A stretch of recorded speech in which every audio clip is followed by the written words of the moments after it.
What's up, guys? Doug Polk here, and welcome back for another episode of Poker Hand. Today we're going to jump into a hand from the Hustler I briefly mentioned the other day. It's one of the sickest single raise pots I've ever seen in my entire life. And on that note, let's go ahead and jump into the action. Lauren. Oh shit, raise to 1,000. That's not good.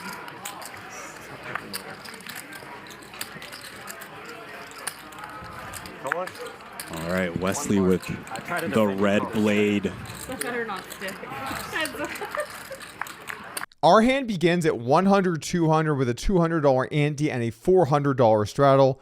And the action is on Wesley in the hijack, who decides to raise the pocket aces to $1,000. I like his decision to play the nuts pre-flop. I would also raise with pocket aces. The action folds all the way around to Francisco the pro in the biggest blind, the straddle, with the queen jack of spades. This is definitely a hand you're going to want to 3-bet every now and then. I would mainly 3-bet. In fact, suited broadways tend to have excellent playability post-flop, and it balances out some of the good hands you're going to want to 3-bet at the top of your range, like aces, kings, queens, ace, king. You can also flat here, particularly as you get deeper. You're probably going to start mixing in both of these plays, but you probably mainly want to lean towards a 3-bet. Anyway, Francisco does make the call, which is totally fine, and let's take a flop. They call her Sister 5. Oh, Francisco in trouble. Sister 5? Yeah, Sister Wesley 5 with aces, Francisco with queen jack. 3. Elder Francisco sister finds a raise here. Elder sister. What does that mean? Elder? Or Yeah, older? make it like Elder. Like elder. wise. Yeah, You're saying she's old? No, it's not necessarily mean old. It just mean like he's Wise. Respectable. you know, in English there's only sister. In Chinese there's a Flop 3-bet from the artist. Francisco, curious, suspicious, and probably still a little tilted. sister. Not sure if he got to finish his carrot cake earlier. Kind of like gordita. I think the waitress took it. Try to save us all.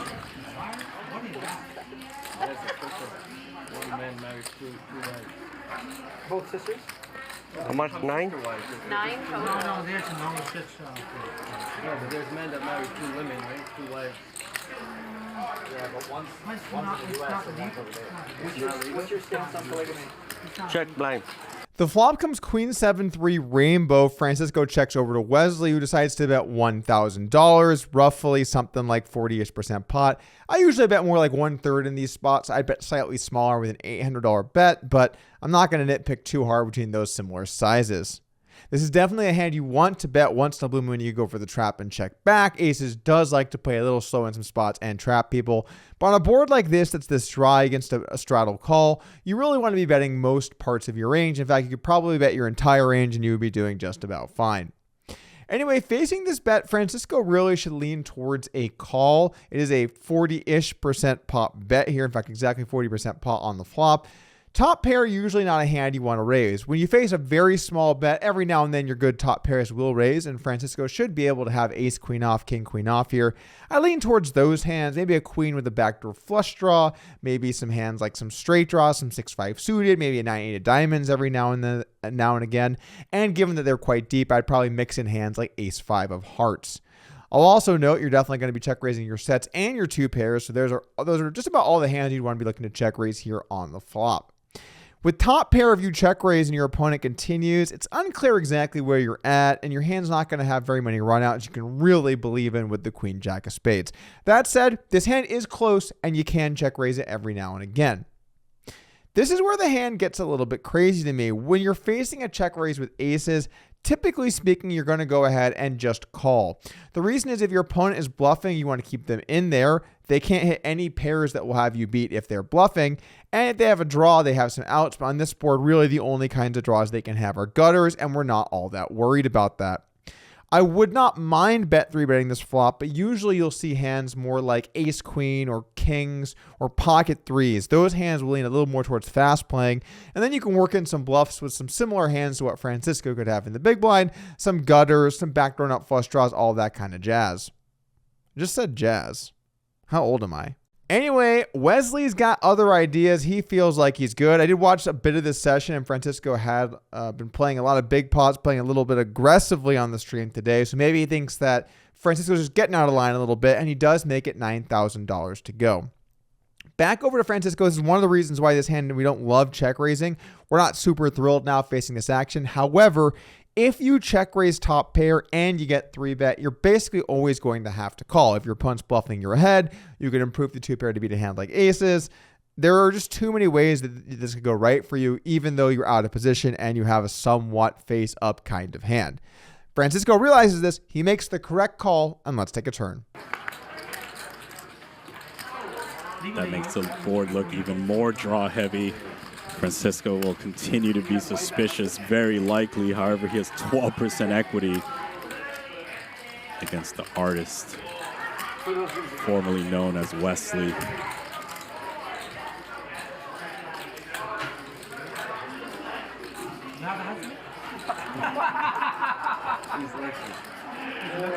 Handful of chocolates, a little bit of green.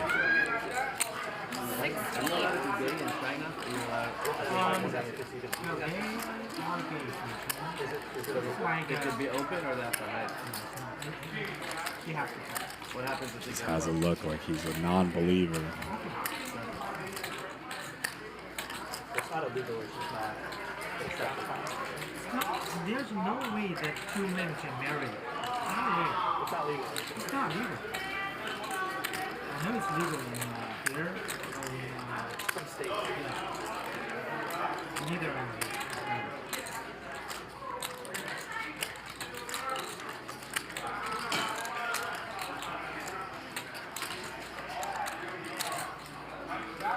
Nothing really has gone his way tonight. He's got to be a little frustrated. Doesn't look like he wants to fold. Just does not believe. Look at that stare.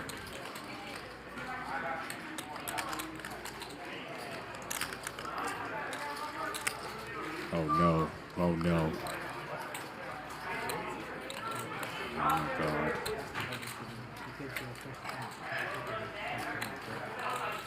That's a raise. Doesn't believe Wesley whatsoever.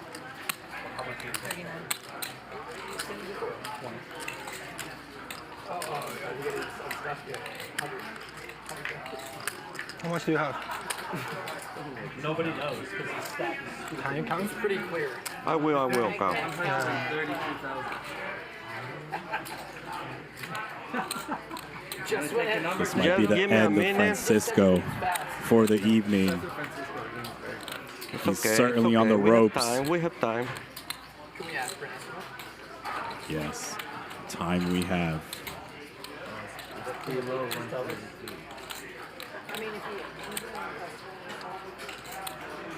So it's like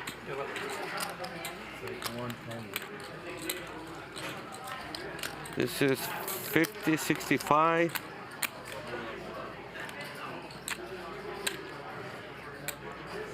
$80.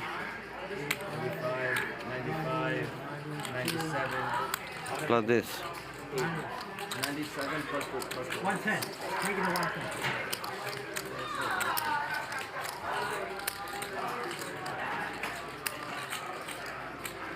How much is this?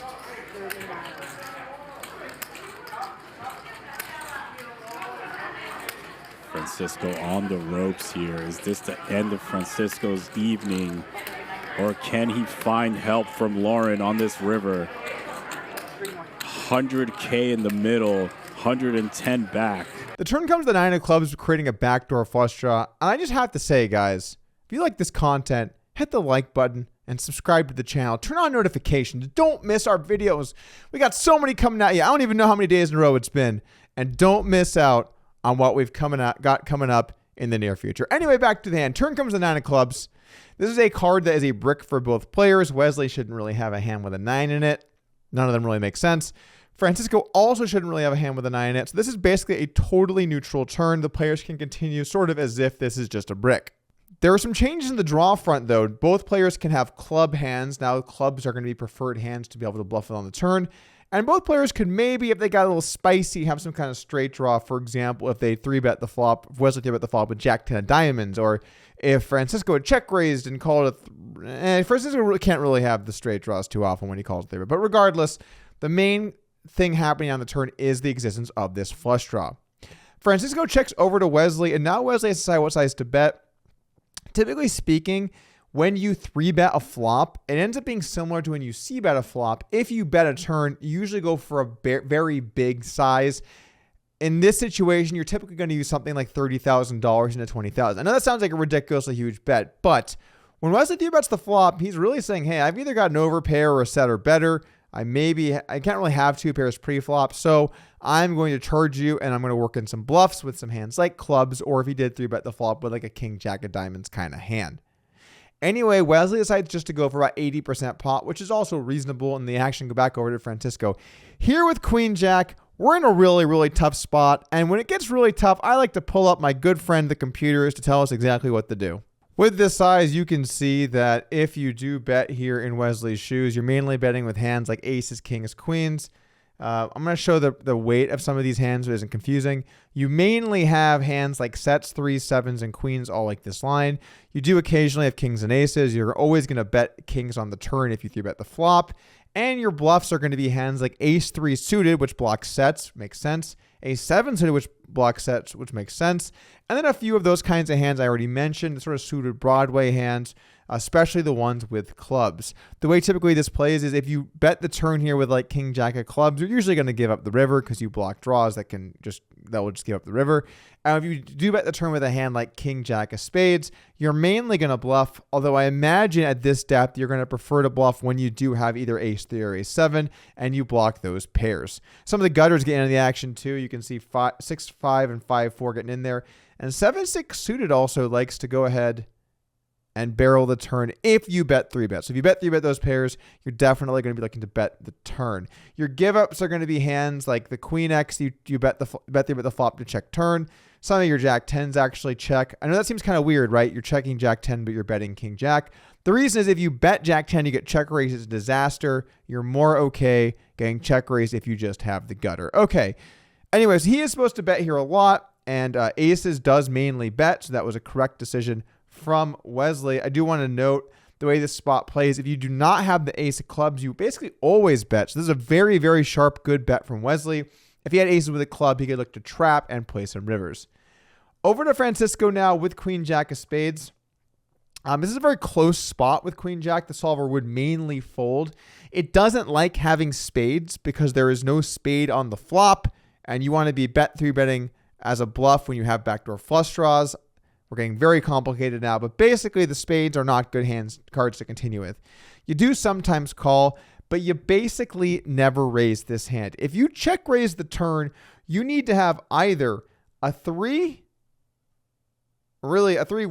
pair, or a 7 if you're bluffing. The bluffs here are hands like ace 7 of clubs with the flush draw. Otherwise, you're mainly just check raising or jack 7 of clubs with the flush draw. A little bit of 7-4. Basically, you're either check raising with the flush draw or a value bet. And there's not really another way around this. Essentially, Wesley's so polar, you either need to have equity or a strong hand. Queen jack is simply never going to get in there. Francisco, other ideas though. He doesn't think Wesley's got it. He doesn't think he's got the goods. And to be fair to him, he doesn't have the goods. He just has the aces. Really, the only hands that can be very excited to call down here would be sets. And even then, if you have a set of threes versus some guys, you're totally dead if they jam the river. Anyway, Francisco decides it's time to take advantage of his image and put the pressure on. Maybe he doesn't have the perfect hand for it, but he's still going to win this pot with a raise. And he check raises up to $39,000, which is a very scary sign here for Wesley. Almost 100 big blinds on this check raise. Back over to Wesley. He thinks it over and does call with aces. This is very solver approved. You do not fold aces, kings, queens, sevens, or threes. When you get check raised here, obviously you're not going to fold queens. That's the nuts. But almost all of the good hands that are not just one pair will continue versus this check raise. Wesley makes the call, and let's take a river in this gigantic pot between one pair each unimproved. Looking for some help. That's absolutely nothing for Francisco. What does he do? It's a great card for Wesley. Makes it less likely Francisco at 7s or Queen 7. Also beats Queen 9 now. Wesley going nowhere.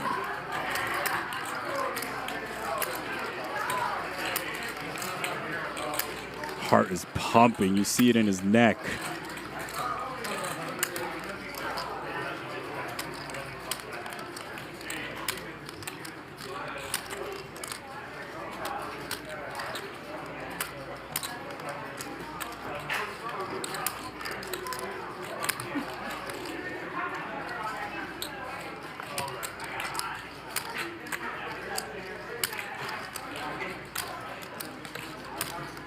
Lots of chocolate.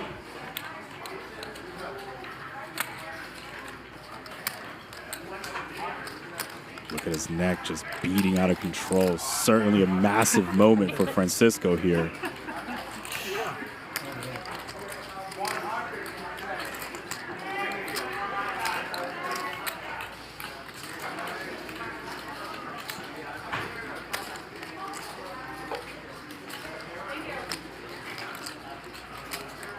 What's the conclusion, Francisco? What do you think?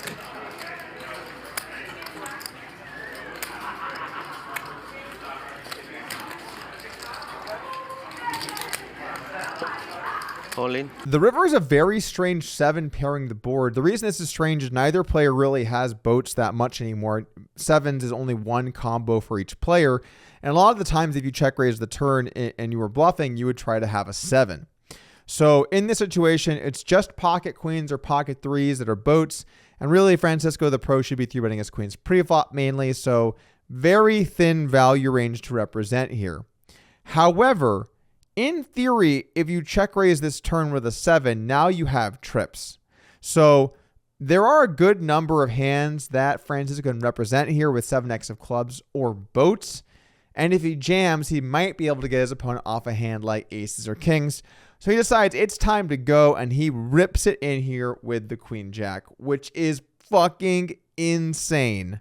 I got to give a little credit where credit is due. The solver definitely doesn't do this. It mainly jams when it has full houses and checks a few 7x hands, including when it has quads, it mainly checks. But if you're going to play deep stack poker, guys, you got to sometimes make these kinds of moves. I see so many guys, they buy in deep and they knit it up all day, knitting sweaters, waiting for coolers. The strength of a deep stack buy-in is to have the willingness to put it fucking to the test. Look, you can say Francisco didn't choose the right hand here, and he probably didn't. But the concept of what he's going for is people view me probably as a tighter player in general, and I've been active today, whatever. I need to sometimes be willing to put them to a test for all of the goddamn money, or else my opponent can get away when they have hands like aces. After Francisco ships it in here, it's a tough spot. I think the way that the solver seems to play is when you have aces with no club, it tends to fold. Aces with a club tend to call. I assume you block ace-7 of clubs. This is probably part of the logic. But typically speaking, you fold kings, you sometimes call aces, and you call with your boats. But a lot of humans are not capable of putting in 2.5 buy-ins on the river, or 250 big blinds on the river, with just a single pair in this pot. But can Wesley dig deep and make the call? Let's send it out to Wesley for more on what was going through his head in such a pivotal decision. Basically, like, cause we had history. Usually in this flop, like Francisco, he like to check raise me with only a top pair, which I don't think that makes sense. So I usually 3-bet him with nothing, and he will fold his top pair. But this time he's not gonna fold, and then he just call and blind check the turn. So I think I put him on a top pair. So I bet again and I raise again. And in the turn, I ask you because he stacked his big chips and the small chips. So I don't know how much chips did he have, and I asked him take all of his chips and the count, and I know he has around like 100k. So I'm preparing to call the river. He's shoving, so I call the turn, and then he's tanking. A very long tank. There's a pair on the board, so I'm losing to pocket 3, queen 7, pocket 7. Yeah, that's it. But I think I only put him on a top pair, so either he shove, I'm gonna to call. So I just slap call. I don't think I will fold this hand. All in. Oh no, getting snapped. Oh no, bad news for Francisco the pro. Oh, celebratory slam. 318,900. Francisco gets completely liquidated. Dog asked me two questions. Why you 3-bet the flop? And then how can you call the turn? I was like, I put him on the top pair, so I always call there. Like that's that's kind of exploit against a certain player. And yeah, that's it. Thank you guys. Inside the mind of a genius, only here on Poker Hands. That's going to be it for me today, guys. Thank you for joining. Hope you enjoyed this hand. It was a goddamn sick one. I'll see you guys again tomorrow. Peace. Oh, yeah, subscribe. Thanks, guys. Oh, and one last thing before I go. If you want more from Hustler, I'll put a link in the description below. Check out their hands. Tons of awesome stuff going on their stream. You can't go wrong watching the Hustler. All right. See you guys soon.